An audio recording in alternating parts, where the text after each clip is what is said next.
অসমীয়াত এষাৰ কথা আছে যে নিজৰ নাক কাণ কাটি সতিনীৰ যাত্ৰা ভংগ কৰা। অসমীয়াত আৰু এষাৰ প্ৰবাদ বাক্য আছে যে কথাত কটা যায় আৰু কথাত বটা পায়। নিজৰ লাজ মান কাটি কৰি বিদেশত নিজৰ দেশৰ মান সন্মান লাঘৱ কৰিবলৈ প্ৰয়াস কৰিবলৈ আৰম্ভ কৰিছে একাংশ লোকে। সেই সন্দৰ্ভত আজি আপোনালোকক আলোচনা কৰিম। নমস্কাৰ, মই ছফিউল ইছলাম। মই আজি আলোচনা কৰিম ডুবাই ৰাজকুমাৰী হেন্দ ফৈছল আল কাছিমি ভাৰতৰ প্ৰতি ক্ষুব্ধ কিয়, বা ভাৰতীয় লোকসকলক কিয় সকীয়ালে। অসমত মুছলমানসকলক আৰ্থিক আৰু সামাজিকভাৱে বৰ্জন কৰাৰ আহ্বান প্ৰায়ে আমি সামাজিক মাধ্যমত পঢ়িবলৈ পাওঁ। কিছুদিন পূৰ্বে উত্তৰ প্ৰদেশৰ বিজেপি বিধায়ক এগৰাকীয়ে মুছলমান শাক পাচলিৰ ব্যৱসায়িক বৰ্জন কৰাৰ কাৰণে আহ্বান জনাইছে। এইখিনিতে আপোনালোকক এটা টুইট মই দেখুৱাব বিচাৰিছোঁ, যিটো টুইট প্ৰধানমন্ত্ৰী নৰেন্দ্ৰ মোদীয়ে কৰিছে। সেই টুইটত প্ৰধানমন্ত্ৰী নৰেন্দ্ৰ মোদীয়ে কৈছে যে COVID-19 অৰ্থাৎ কৰোনা ভাইৰাছে জাতি, ধৰ্ম, ভাষা, বৰ্ণ, গোত্ৰ আদি চাই কাকো আক্ৰমণ নকৰে, আৰু এই মুহূৰ্তত আমি সকলোৱে দেশবাসীয়ে মিলি কাম কৰা উচিত। যি সময়ত দেশৰ প্ৰধানমন্ত্ৰী নৰেন্দ্ৰ মোদীয়ে ৰাইজক আহ্বান জনাইছে যে জাতি, ধৰ্ম, ভাষা, বৰ্ণ, গোত্ৰক টানি যাতে মহামাৰীৰ লগত জড়িত নকৰে, সেই সময়ত একাংশ ভাৰতীয় লোকে ডুবাইত তেওঁলোকে ভাৰতীয় মুছলমানসকলৰ বিৰুদ্ধে কিছুমান অপপ্ৰচাৰ চলোৱা পৰিলক্ষিত হৈছে। ডুবাইত থাকি ভাৰতীয় মুছলমানক আৰ্থিক আৰু সামাজিকভাৱে বৰ্জনৰ আহ্বান জনোৱা কাৰ্যই ভাৰতীয় প্ৰধানমন্ত্ৰীয়ে আহ্বান জনোৱা সেই বিশেষ টুইটটোৰ প্ৰতি অৰ্থাৎ ভাৰতীয় প্ৰধানমন্ত্ৰীৰ মান সন্মানক লজ্জিত কৰা নাইনে? ডুবাই স্থিত একাংশ ভাৰতীয় ব্যৱসায়ী অৰ্থাৎ প্ৰৱাসী ব্যৱসায়ীয়ে ভাৰতত কৰোনা ভাইৰাছ বিয়পোৱা সন্দৰ্ভত কিছুমান অলাগতিয়াল মন্তব্য কৰিছে। শেহতীয়াকৈ কিছুসংখ্যক টুইটাৰৰ জৰিয়তে ভাৰতীয় মুছলমানসকলক কৰোনা জিহাদ আৰু তেওঁলোকে ভাৰতবৰ্ষত কৰোনা বিয়পাই দিয়া ইছলামিক উগ্ৰপন্থী এনেকুৱা ধৰণৰ বিভিন্ন শব্দ বিশেষণেৰে সংযোগ কৰি পেলাই যি টুইট কৰিছে, সেই টুইট সমগ্ৰ আৰৱ বিশ্বত এতিয়া জোকাৰণিৰ সৃষ্টি কৰিছে। ভাৰতত তবলিগ জামাতৰ লোকে কৰোনা ভাইৰাছ বিয়পাইছে বুলি ডুবাই স্থিত সৌৰভ উপাধ্যায় নামৰ এজন ব্যৱসায়ী লোকে মন্তব্য কৰিছে। সৌৰভ উপাধ্যায়ে নিজৰ দেশবাসীক লজ্জিত কৰি ডুবাইত বহি পেলাই তেওঁ ভাৰতীয় মুছলমানক আৰ্থিক আৰু সামাজিকভাৱে বৰ্জনৰ আহ্বান জনাইছে। ইয়াকে কয় নিজৰ নাক কাণ কাটি সতিনীৰ যাত্ৰা ভংগ কৰা। সৌৰভ উপাধ্যায়ৰ দৰে এনেকুৱা লোকে কাৰ ভূমিত বহি এনেধৰণৰ মুছলিম বিদ্বেষী ঘৃণা প্ৰচাৰ চলাইছে সেই কথা তেওঁলোকে পাহৰিলেও কিন্তু গাল্ফ নিউজ ছানডে কাকতে পাহৰা নাই। তেওঁলোকৰ সেই কুকৰ্ম গাল্ফ নিউজ ছানডে ফাদিল কৰি দিছে।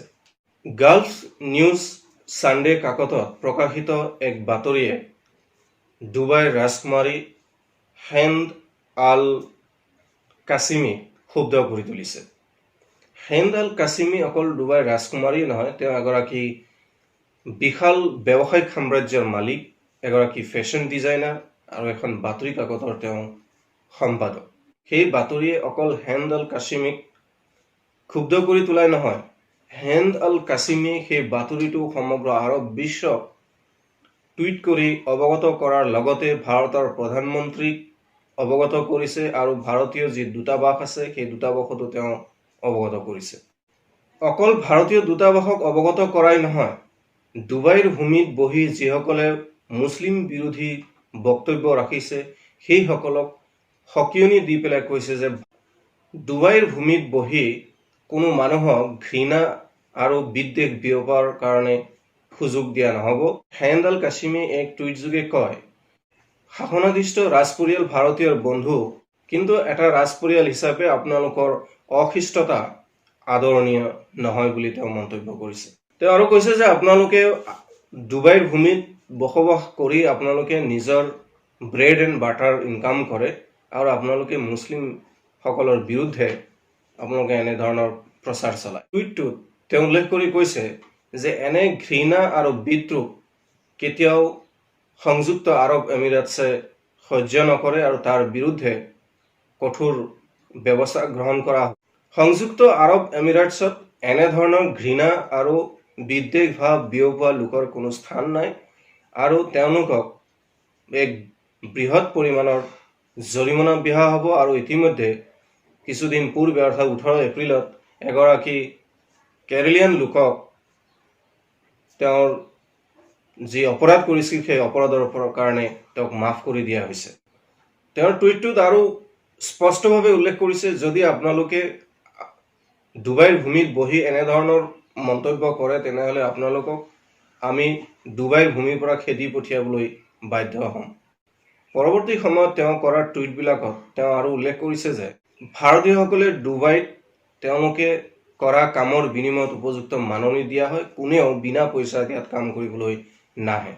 হেন্দেল কাছিমিয়ে অকল নিজে এইধৰণে টুইট কৰা নহয়, তেওঁ সেই টুইটটো ভাৰতীয় দূতাবাসকো অৱগত কৰিছিল আৰু ভাৰতীয় দূতাবাসে সেই টুইটটো অতি গুৰুত্ব সহকাৰে লৈ ডুবাইস্থিত ভাৰতৰ যি ৰাষ্ট্ৰদূত আছে পৱন কাপুৰে বিষয়টো গুৰুত্ব সহকাৰে লৈ তেওঁ কেইটামান মন্তব্য কৰে আৰু ভাৰতীয়সকলক তাৰ পৰা নিজকে আঁতৰাই ৰখাৰ আহ্বান জনায়।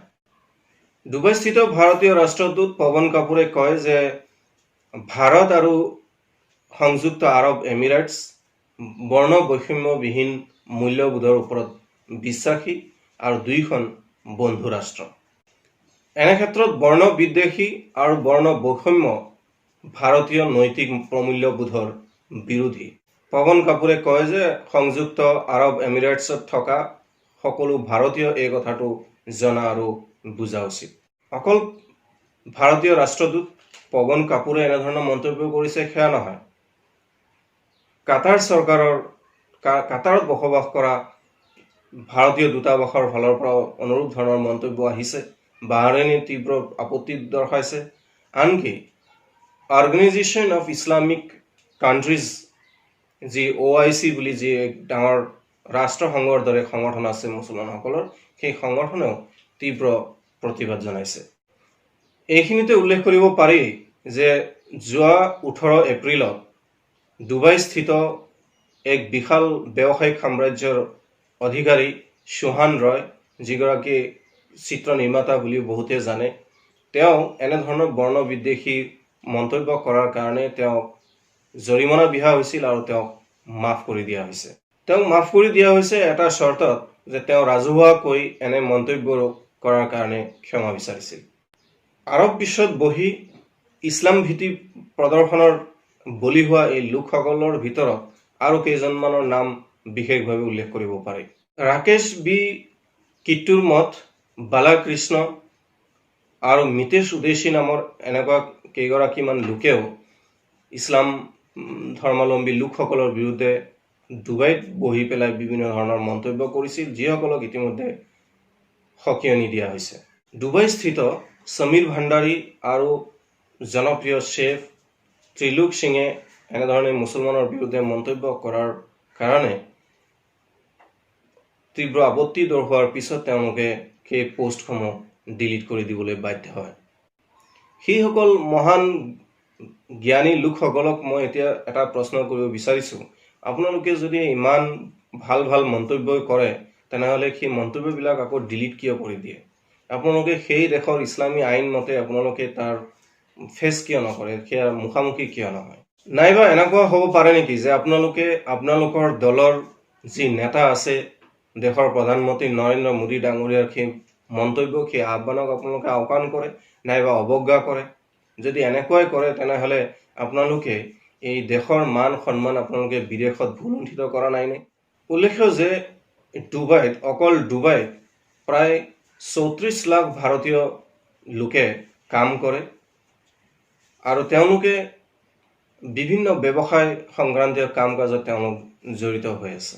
এইখিনিতে উল্লেখ কৰিব বিচাৰিছোঁ যে কিছুদিন পূৰ্বে বৰ্তমানৰ বিজেপিৰ সাংসদ তেজস্বী সূৰ্যই আৰব মহিলাসকলৰ বিৰুদ্ধে এক ধৰণৰ মন্তব্য কৰিছিল। আপোনালোকে কেনেধৰণৰ মন্তব্য কৰিছে আপোনালোকে স্ক্ৰীণত চাব পাৰিব। তেজস্বী সূৰ্যৰ সেই মুছলিম মহিলা বিৰোধী টুইট এতিয়া আৰৱ বিশ্বত ট্ৰল হৈ আছে। কিছুমানে এনেধৰণৰ মন্তব্য কৰিছে যে বিজেপি চৰকাৰে ভৱিষ্যতলৈ কেতিয়াবা যদি তেজস্বী সূৰ্যক বিদেশ মন্ত্ৰী বা অন্য কোনোবা গুৰুত্বপূৰ্ণ পদত অন্তৰ্ভুক্ত কৰে তেনেহ'লে আমি তেওঁলোকক বয়কট কৰাৰ কাৰণে প্ৰস্তুত হৈ আছো। ভাৰতৰ কেন্দ্ৰীয় সংখ্যালঘু পৰিক্ৰমা দপ্তৰৰ মন্ত্ৰী মুখতাৰ আব্বাছ নাকভিৰ দৃষ্টিগোচৰ নহ'লেও আৰৱ বিশ্বৰ দৃষ্টিগোচৰ হৈছে আৰু তেওঁলোকে ইতিমধ্যে ইয়াৰ বিৰুদ্ধে ব্যৱস্থা গ্ৰহণ কৰা আৰম্ভ কৰিছে।